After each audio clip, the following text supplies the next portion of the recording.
This is the Untold Italy travel podcast. You're listening to episode number 182.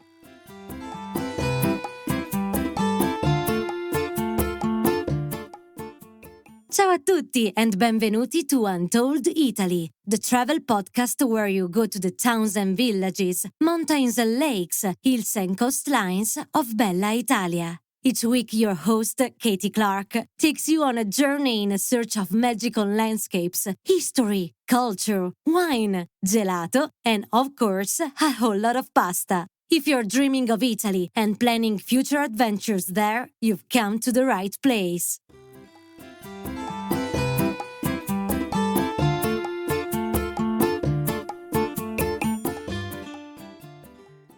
Buongiorno everyone! Still dreaming of Roman pasta? I hope so.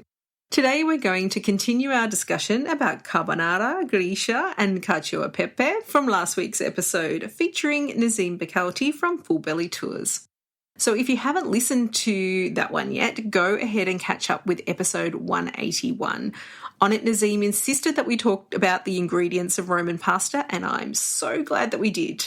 After all, they are the foundations of these simple but oh so delicious recipes. Today we're learning about how to make these dishes the Roman way and where you can go to try the very best versions of them in Rome. So let's jump right back in. All right, let's go back to Rome. So we've done the carbonara. I don't care. The stories are good. I mean, we can choose the one we like, right? Yes, absolutely. But the most important thing is how to make it properly. Okay, so the carbonara is possibly the trickiest one to achieve because eggs cook at a very low temperature. Water boils at 100 degrees Celsius, which is about 212 Fahrenheit, if I remember correctly. Eggs start cooking at about 60 degrees Celsius, which is about 150 Fahrenheit. So the heat from the pasta is enough to scramble your eggs. And it's why so many people get scrambled eggs when trying to make carbonara. So there's a couple tricks that will help you avoid getting scrambled eggs without the use of cream. The first is you want to use a short pasta that has a hole through it, like rigatoni, mezze maniche, even penne, although that's not that traditional. You can use any kind of short pasta that will allow for air to go through as you're doing the mantecatura, as you're stirring the pasta with the sauce. The extra air going through will drop the temperature and will lower your chances of getting scrambled eggs. The other mistake people tend to make is that they put everything back into the pot where they boiled the pasta. That pot is now hot, increasing your chances of getting scrambled eggs, and it has high walls which trap steam, which is why I suggest to mix the cheese, egg, black pepper mixture like you would for the cacio e pepe or gricia in a very large bowl. That will allow for steam to escape and the bowl is cold, so it decreases your chances of getting scrambled eggs. The last problem is people just don't move fast enough. Okay, depending on how much pasta you're cooking, if you're cooking for lots of people, the larger the amount of pasta, the larger the nuclear core of cooked pasta that's going to be at the very middle, the higher the chances of you getting scrambled eggs. So I would start making maybe 2 people at a time, maybe then upgrading to 4, maybe then upgrading to a little more. Just know that even I, who have cooked professionally for most of my life, do not make carbonara if I'm cooking for more than like 6 or 8 people. Okay, it's just you're risking too much. The pasta will sit for too long. Like it may very well turn into scrambled eggs, even if you do all the steps properly. But the steps are as follows. So when talking about carbonara, you normally talk about the ingredients per person. So it's a handful of pecorino cheese that's been grated to snow, 1 egg per person, and then it's 1 of each for the pot. So if I was cooking for 10 people, I would do 11 eggs and 11 handfuls of cheese.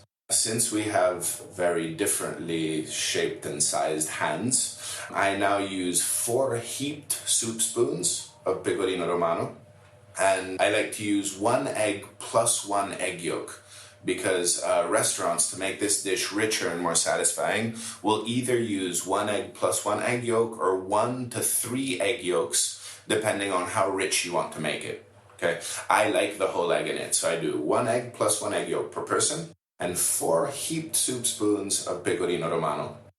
If you notice that your pecorino romano is the like very salty, funky stuff, do 3 heaped soup spoons of pecorino romano and 1 heaped soup spoon of parmigiano reggiano or grana padano, which is like the cheaper version of parmigiano.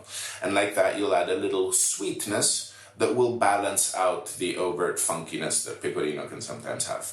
Right. Well, you don't want to say... I like that you keep saying grana padano is the cheaper version. It's so funny because I was in Lombardy once and they don't like hearing that at all. They're like, this is the king of cheeses. And we're like, oh. They're very passionate about their grana padano. It's true. So let me re-qualify that statement. Parmigiano Reggiano can only be made from the milk of 3 specific breeds of cattle in a very specific area around the city of Parma. The exact same cheese made from the milk of any other kind of local cattle in a much larger area up in the north, which is called Padania, hence grano padano. You get this grano padano, so it's not an inferior version per se, but it's like the difference between brandy and cognac. Cognac is brandy from the region of Cognac. Maybe I'm just digging a deeper hole right now. You might be. I will just say this. I use grana padano all the time, especially when I was living abroad, because Parmigiano Reggiano is already very expensive in this country, much less when you live outside of Italy. So I think grana padano is a wonderful... I don't want to say alternative, but gives you much the same results as Parmigiano Reggiano when you're using it to cook. Perfetto. Back to the Roman pastas. So I was saying that if your pecorino is too strong, you can sweeten, and I'm using air quotes as I say sweeten, by adding a little bit of Parmigiano or Grana Padano, which is actually what a lot of the sneakier restaurants here in Rome do. They buy the inferior quality pecorino and they add a little bit of Grana Padano to sweeten the mix, and so you think that they're using the good quality stuff. So you want to make sure that, like with the cacio e pepe, when you mix the cheese and the eggs, that it forms a thick paste. This will largely depend on how fresh your eggs are, because the fresher the egg, the more solid the white. So if you don't have the freshest eggs, maybe just add more cheese until it tightens up into this thick paste. Okay, and then the amount of black pepper is to taste, but as I mentioned before, here in Rome, we rarely use black pepper, so when we do, it becomes an active ingredient, and we use a ton of it. And in my opinion, if you don't use a ton of black pepper, the balance of the dish is off, because you need the spiciness and the slight heat from the intense amount of black pepper that goes into the dish. Okay, and actually, one of the most romantic stories about the origin of the carbonara is that it was the carbonaro's wife, La Carbonara, who was always covered in soot because her husband was always covered in soot. And so when she would cook this dish, the black pepper represented the soot that would come off, as she was cooking. But that is the least probable of the origin stories. Now, if you do get scrambled eggs, which may very well happen the first times you're doing this, do not panic. Remember to fill your coffee cup with pasta water before you drain the pasta. If you do get scrambled eggs, add a little bit of that cooking water, maybe like a couple tablespoons at a time, depending how much pasta you've made. Add another handful of cheese, stir, and it'll turn back into a sauce. It won't be as good as if the eggs hadn't scrambled, but it'll be better than having scrambled egg pasta. The way to tell if this has happened, because sometimes cooks get sneaky and if it scrambles, they try to send it out anyway, is to see if the pasta sauce is grainy in any way. Carbonara should normally have a very smooth, very yellow texture, and is actually technically a savory custard, because the heat of the pasta actually sets the eggs. Okay, so you want it to be this very smooth, creamy, normally very deep yellow sauce. If the eggs scramble, and they let them back down the way I told you with some cooking water and extra cheese, the pasta sauce is going to seem very grainy and will tend to be a little lighter in color because when eggs cook, they go a little lighter. So if ever you're served the carbonara and you see that it's not a smooth, creamy sauce, but it's actually got some graininess in it, the cook is trying to pull one over on you, and feel free to send it back. You don't want that, no. Yeah, no, absolutely not. And if a visitor calls out an Italian on having cooked pasta incorrectly, you're probably going to get much better service after that because they will be mortified that they were called out by a non-local, okay? Because messing with pasta is a cardinal sin in this country. And unfortunately, many locals think that visitors can't tell the difference. So if you can put your foot down, be nice about it. A lot of people worry about sending food back, thinking that the restaurant is then going to spit in your food. I've worked in restaurants my whole life. I've never seen that happen. And as long as you're nice about sending it back, you're giving the restaurant a chance to make it up to you. Whereas if you don't send it back, you'll never go back. You'll never have something good to say about the place. So think of it as a way to let the restaurant, you're giving the restaurant a second chance, basically. If you forget to set aside the cooking water from the pasta, which I admit I do so fairly regularly, just run some warm tap water. It'll serve much the same purpose because as you stir the pasta will continue to leach a little bit of starch out. So if you forgot to set your pasta water aside, don't worry, worse things have happened, okay? Now, the final one, amatriciana, is credited with coming from the town of Amatrice, which is very famous for producing guanciale, the cured pork cheek that we're talking about. The first recipe actually dated back to 1927 to a local cookbook called Il Talismano della Felicità, the Talisman of Happiness, which I think is a wonderful name for a cookbook. And it actually called for ground guanciale cooked in extra virgin olive oil, lard, and onions that you would then add fresh peeled tomatoes to. Once you cook that sauce down, you would finish it with grated pecorino. They do say you can use parmigiano instead, and lots of black pepper. The use of onions is now really frowned upon by traditionalists. I must admit, I also do not appreciate onions in my amatriciana, but onion was actually present in most recipes for amatriciana well into the 90s. But the purists, that I will include myself into this category for once, think that you do not need onion if you have good quality tomatoes and good quality guanciale. The onion would add some sweetness to the dish because of the natural sugars that are present in onions, especially when you caramelize them. So there's two schools of thought on how to make amatriciana. The old school is you render out the guanciale, you then add the canned tomatoes. You can use fresh, but it's more common nowadays when we make pasta sauces in general to use canned tomatoes. You let it cook for 1 to 3 hours, depending on how big a batch you're making. And when it's finished, the fat will separate to the top of the sauce. You dust a generous layer of grated pecorino on top. It'll absorb into that fatty layer, turning this beautiful bright orange color. And you let it sit for about a half hour. Then when you're ready to eat, you just cook your pasta and you do the mantecatura with that sauce. Like this, you get the most flavorful sauce, but the bits of guanciale become soft and braised and have lost most of their flavor to the sauce. So what most restaurants do nowadays is they render out the guanciale, they remove the little crispy bits, they use the rendered fat to cook the tomato sauce, which will impart a good amount of flavor, and then they add the little crispy bits at the end. I say, why choose? Start with 1.5 times the amount of guanciale the recipe calls for, render it out, remove half that you're going to add back in at the end as the little crispy bits, and then leave the other half in with the tomatoes. Like that, you'll get both the most flavorful sauce and the little crispy punchy bits at the end. And one of the things that I like to add, which is acceptable yet optional, is to add either chili flake or whole dried chilies.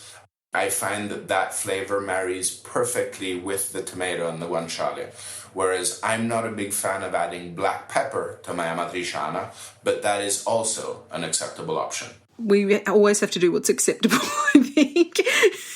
Why be stingy with guanciale? I don't know why anyone would be stingy with it. I mean, let me tell you, I have been on a tasting test of all these pastas with Nesim, and it's quite the experience. And what's really great is every time he explains it, I learn something completely new. And there's some little nugget of gold that comes out every time I hear him talk about it. It's amazing.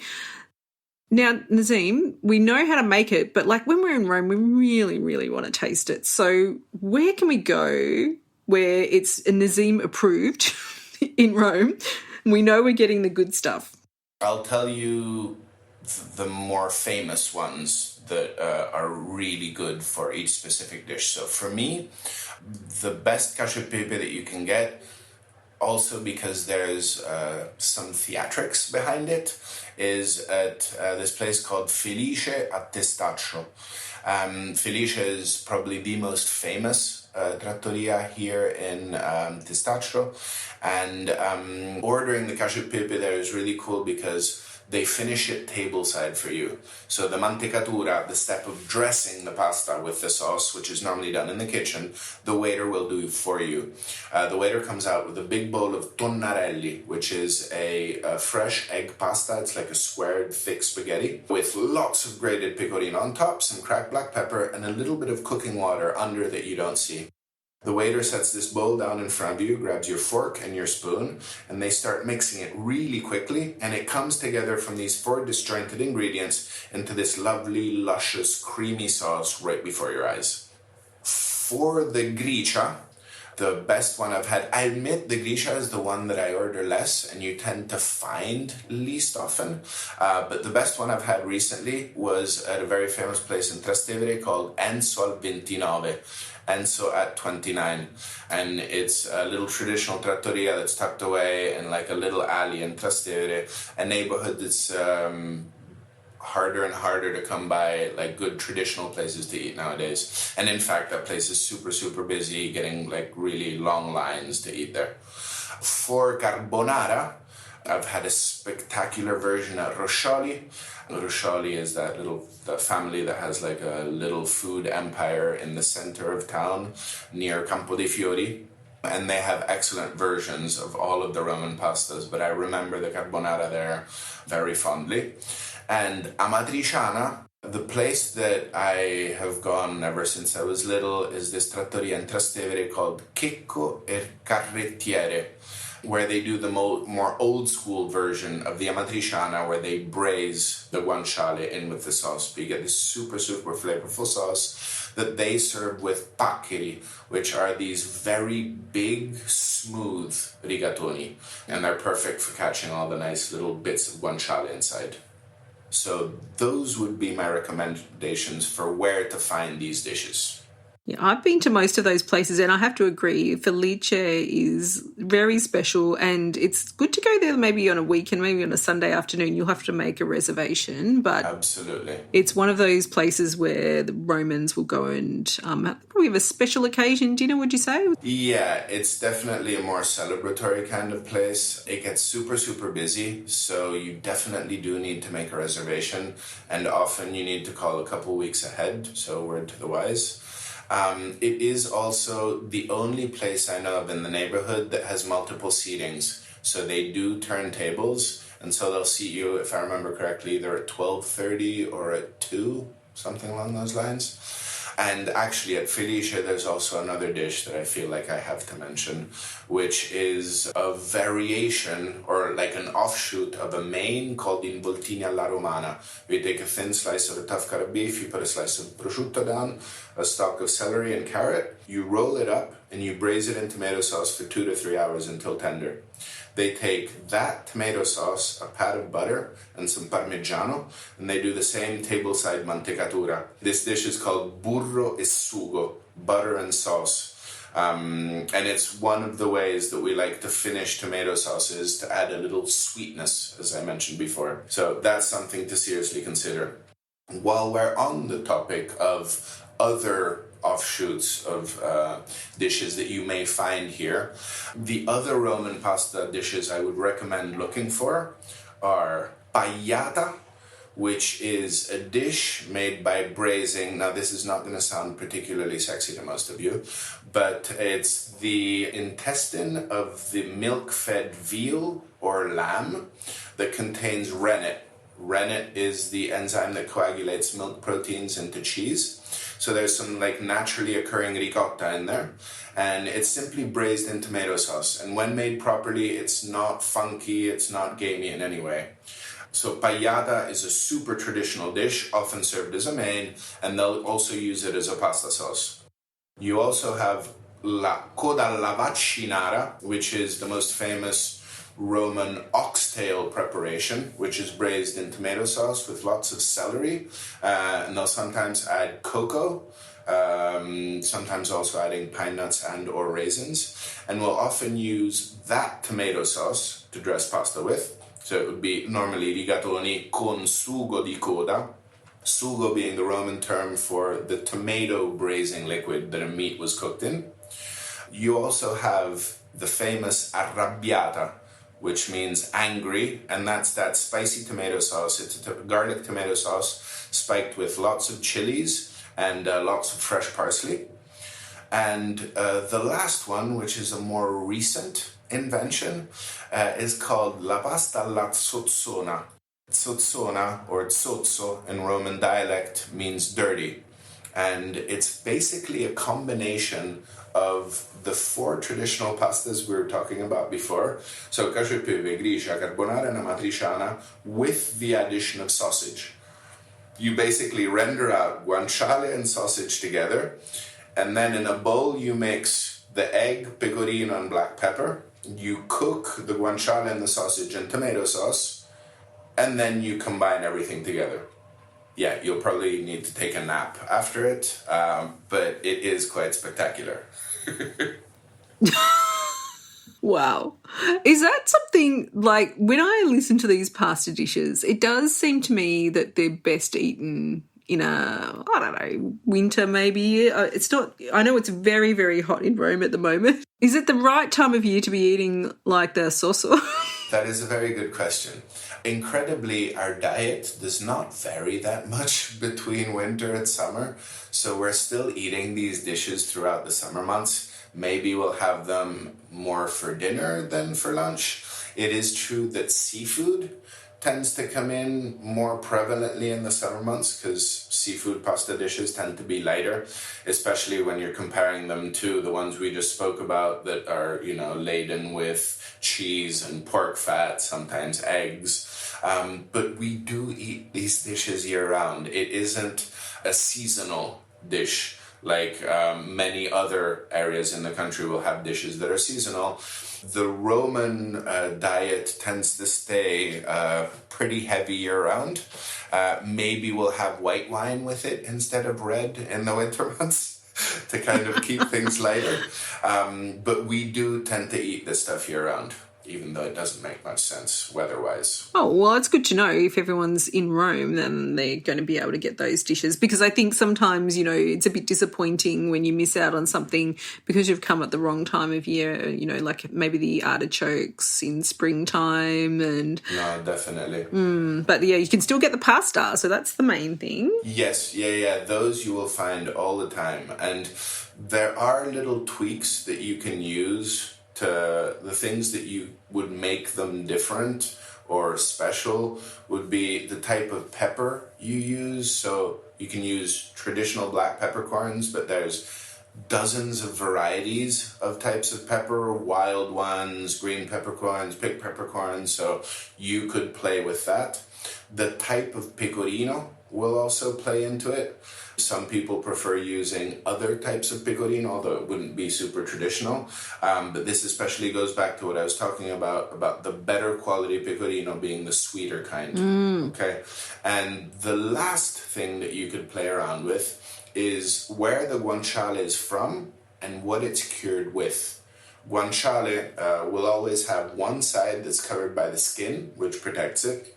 The other side that was the exposed flesh, they will dust in spices after having salted them. That spice layer being an extra layer of protection against spoilage, bugs, etc. So most traditionally, they just dust it in black pepper.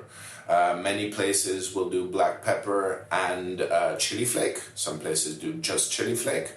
One of the ones that I've found most pleasant actually has cinnamon in the curing mix, and it adds this wonderful complexity of flavor. So another thing to consider. Oh my goodness. There's just, literally it's a lifetime of work, isn't it, to really get to know these pastas. And it's Absolutely. if you're going to choose something to make your life's work, why not make it pasta, I say. Now, I did have one question. What's about this Alfredo? It's a bit cheeky. Okay, so Alfredo. I actually thought that Alfredo sauce was an American invention because I'd only ever heard of it when I moved to the US, and I grew up here in Rome where theoretically Alfredo was invented. And when I was in the US, I would explain that it's as if an American came to Rome and found the Thomas burger. It's just a name and a food. No?